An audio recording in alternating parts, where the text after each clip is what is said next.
Dominated the fight, took the belt, went off, beat Umar Nurmagomedov, defended the belt. Looked good. Sean O'Malley had a torn labrum, had surgery. Yeah.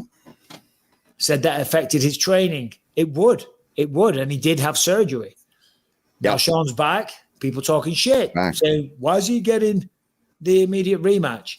Well, Merab, if you look at his record, he's beaten most of the contenders. Yeah, there's Corey Sandhagen out there. Okay. Yeah. Who probably needs a shot. But I get it. Sean's a star, right?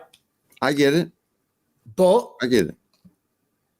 Sometimes certain styles, they've just got your number, man. They've just got your number.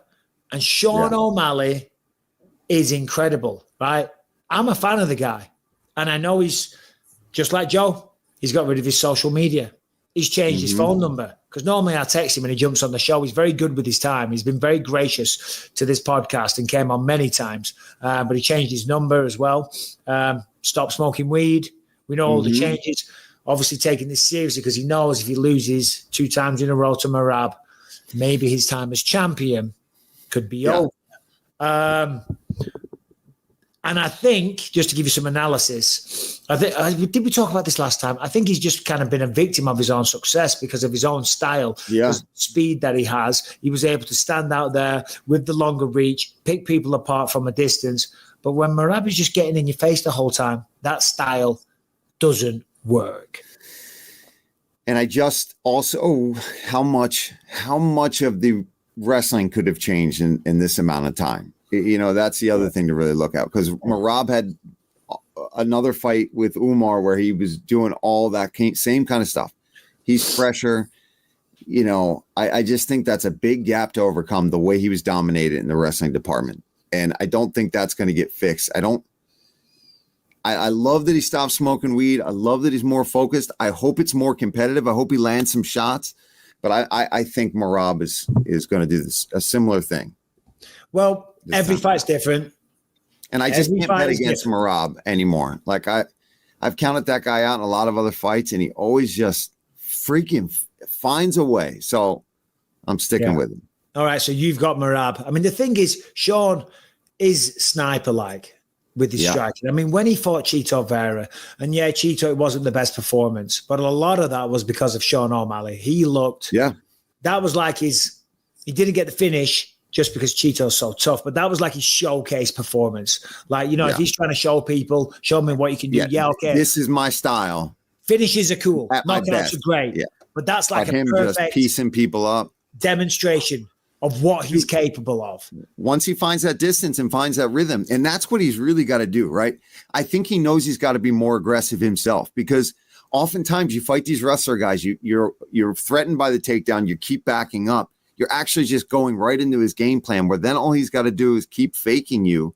And that's what Merab did. He did enough striking that he could feint, and then he's in on a single leg, and he'll die on that cross. He'll kill himself to get that takedown, and he's relentless. But if he can sneak a few combos in early, like off the bat, touch him, and he starts dribbling and doing all his shit, it could be a better fight for him, I think. But he's got to land. Go forward. He's got. I mean, to your point, a similar style. Leon Edwards, you know, against Bilal, does the same. Can't back up. Stands back, allows people to do that. Look at what Jack did. Went forward. I think we had the same conversation last week. If so, I apologize, everyone. It's giving me deja vu. But he's got to go forward. He's got to be the aggressor. He's got to hunt down Bilal Muhammad. Sorry, Merab Dvalishvili. He's got to hunt down Merab. He's got to lower his base, and he's got to go on the attack. Because if he stands there and just waits, Merab's going to have a field day. He's going to shoot. He's going to do all. Fast as lightning. He's going to pick him up. He's going to slam him.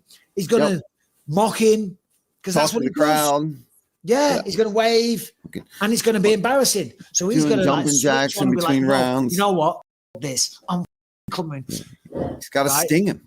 He's got to sting him, because you know how that immediately, if you can just pop and get that distance and start to get that rhythm against a wrestler, then you start to see their patterns a little bit, and you start to be able to find head. I think if he's got good uppercuts for this and can get him to, he's got to time that shot. I think if he can work on the uppercut and sting that jab, man, he's got to get that jab in his face. He said that he kind of like manufactured some hatred towards. Yeah, I saw him say something like that. Yeah. And then this time he's going in with a clear mind.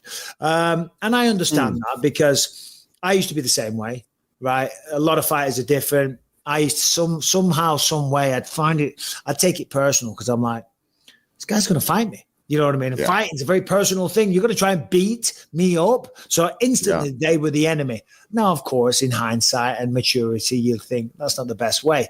You need a little bit of that. But for the most part, you want your mind to be calm, clear, collected, you know, GSP and Anderson Silva-like, you know. But I like to get mad and I like to crack him in the face and I like to be emotional. I think for his kind of coming at it with a clearer mind and not being emotional or trying to make beef, I think for Sean, I think it will help him. I think he got caught up in being the big Showtime, everything, all the hair, all the smoking weed and doing all that. And I think he's realizing that he's got to get back a little bit to why did people care about all that shit? Because you went out there and styled on people in the cage and knocked out. That's why they like you. Not because you got crazy rainbow hair and you smoke weed. It's because you do that with those tattoos and then go bust people up. So I think he's just like, all right, I got to get back to job number one, which is being a badass fighter. And I love to see that for him. It was the sphere as well. And Sean at the time was saying things like, you know, it's not about the sphere. It's about me. You know, I'm the show. I'm the star. And I'm sure he's made plenty of money. And he's got the Lamborghinis and he's got all the sponsors and the YouTube and the podcast. And probably, I believe there was like TV shows in talks and stuff like that. And he's only a young guy and it's easy. And I think I did a pretty good job of doing it. And I know you have done, but like some people, it's easy to get carried away with it all. It's easy to just take it for granted that, hey, this is my life now. And I think maybe that did happen. And the Sphere being this mega event that was going to be a one-off as well. You know, I'm not saying he's the type of guy that folds under pressure, but when you put it all together, the fact it was the Sphere, all those distractions, trying to be this larger than life character, as you say, with the hair, which is a bad example, but it kind of encompasses what we're talking about. Yeah, you know what I mean? Character. Yeah, just everything. The suits, all of it. Yeah, it's just, and you know what? I don't think he needs to get away from that either. I think he just needs to realize that because of his fighting is why he gets to do that. You know what I mean? It's like there's a reason that you've got brands, you've got style, you got all that. But at the end of the day, it's because you're a really good martial artist, and you got to remember that, and you've got to be able to make sure that when it's time to go and it's camp, like you've got to cut that shit out. And the weed, like we all know that cannabis at this point isn't necessarily all that bad for you, but when you're in training camp, like that's still something that you've got to limit. If you're smoking it, like, you know, that's not good for you cardio wise. I don't care who you are. You know that smoking a lot of something isn't great. So that, just things like that. It means he's trying to get back to, all right, I got to perform. And then on the flip side, you've got Merab Dvalishvili. Who's always doing that. Yeah. I mean, talk about mentally strong. Talk about a little bit mental, period. Crazy. Yeah. But that's good. It'll help him. But he's a shorter guy, right, for the division, which I think in this situation helps him because he's stockier, he's a little thicker, he's got a big neck, he's got a big head, a big jaw. When he gets hold of people, he picks them up and ragdolls them. He's got the strength, he's got the technique, he's got the wrestling, he's got the cardio. The man's a machine. That's for sure. Yeah. I mean, I like Sean. Sean's been very gracious with his time. I like Sean a lot. As has Merab. And I've always been impressed with Sean O'Malley with my personal interactions. I've told this story a few times. We were in London. They announced one of his fights. I forget which one it was. At London, he came on the stage and I hosted like a Q&A with him. Yeah. And then afterwards, I said, what are you doing? You're going to go out for dinner and this and that? And he's like, no, I'm getting straight on a plane and getting out of here because I've got a couple of days to spend with my daughter before training camp starts. And that's the most important thing to me.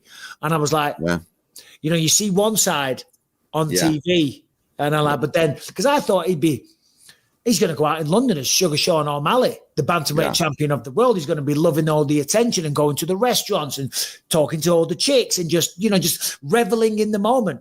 He's like, no, I'm flying out of here to see my daughter and then to start camp. Yeah, and I was like, good. Hell yeah. This guy's a professional, you know? Yeah, he came and visited me when I was in the hospital in Phoenix. Did he? Yeah. Get out of town. Yeah.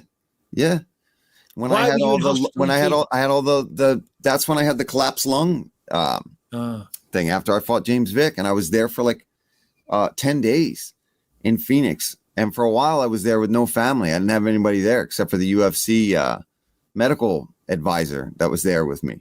And he came by and was like, yo, what's up? Came and visited me. Yeah. That's awesome. Yeah, it's cool.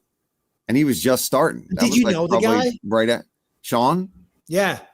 I mean, just from calling fights and in Contender Series. Yeah. Oh, that is cool. Said, what's up? Yeah. I was like, all right, hell yeah, dude. Again. Yeah. The man behind. Might have brought me a little something for the pain. I'm sure he did. I'm sure you guys had a lot in common there. All right. Anyway, after I've just glazed him. Yeah, who are you picking? Merab. I'm sorry. Well, we did do a damn good job of giving the reasons on what Sean can do. He can do it, but I'm going with Merab. Yeah, no, listen, it's a crapshoot, you know? Who knows, right? Who knows? Sean might scratch him. Sean might stop the takedowns. Sean might win the fight. But you want me to ask me where I would put my money right now? Yeah, on Merab Dvalishvili. Yeah. Simple as that. I really like Sean O'Malley in this fight. I mean, everything he's talked about, you know, you guys were saying, like, as far as the distractions go, but also, you know, like prioritizing family time, spending time with family, not doing the video game streaming, not smoking weed, not trying to be, you know, some cool guy, right? Like somebody who's actually knock focused on out. Right. Like Merab is still focused, you know, on building a social media presence, getting to the kind of you know, paychecks that Sean O'Malley is, the relevancy, right? He's openly talking about taking this fight with massive injuries. He's got these injuries and he's going around filming content for social media. Sean O'Malley is focused on beating Merab Dvalishvili this Saturday night. I think it's singularly focused. Sean O'Malley's a dangerous man. I'm on Team Harrington. You bring up some very, very sage points there. Do we know what the odds are? Yeah, Merab is the odds-on favorite. And Brian, who are you picking for the fight? You jumped off right when I was about to. Yeah, Merab minus 325, O'Malley plus 260. Oh shit! Yeah. So he's a big favorite, Merab. Yeah, yes. I'm with Harrington. I think all the things Harrington said, plus the broken toe. I think it's all going to line up. I think Sean O'Malley is going to knock him out. Rob gets hit. Mike, should we change? I'll be honest. Harrington, don't throw this in my face. But after hearing what Harrington said, I'm like, and the injury and everything Harrington said, I'm like, fuck it. I'm changing my pick. I've got Sean. Yes, it's the first. It is. I've never swayed you last. Come on, Sean. Don't let me down, dude. Please make me look smart on this one. I think Sean does it after that because you bring up some really good points. All right. Well, you know what? For the sake of the show, I got to stick with my pick then, just to be the odd one out. We can't all go. So somebody's got to pay. Somebody's got to pay. What's the bet here? We got to do something. You got to wear a silly hat if you lose. Yeah, there you go. Guys, I'll send some out. I've got extras. Oh, please send me one. Right, today's episode is sponsored by BetterHelp that are here to help your mental health. BetterHelp has over 10 years of experience matching people with the right therapist from a diverse network of more than 30,000 licensed therapists with a wide range of specialities. BetterHelp is fully online, making therapy affordable and convenient, serving over 5 million people worldwide, and you can easily switch therapists at any time with no extra cost. So super easy. You do it all from your phone, and all you got to do is go to betterhelp.com/believe to get 10% off your first month.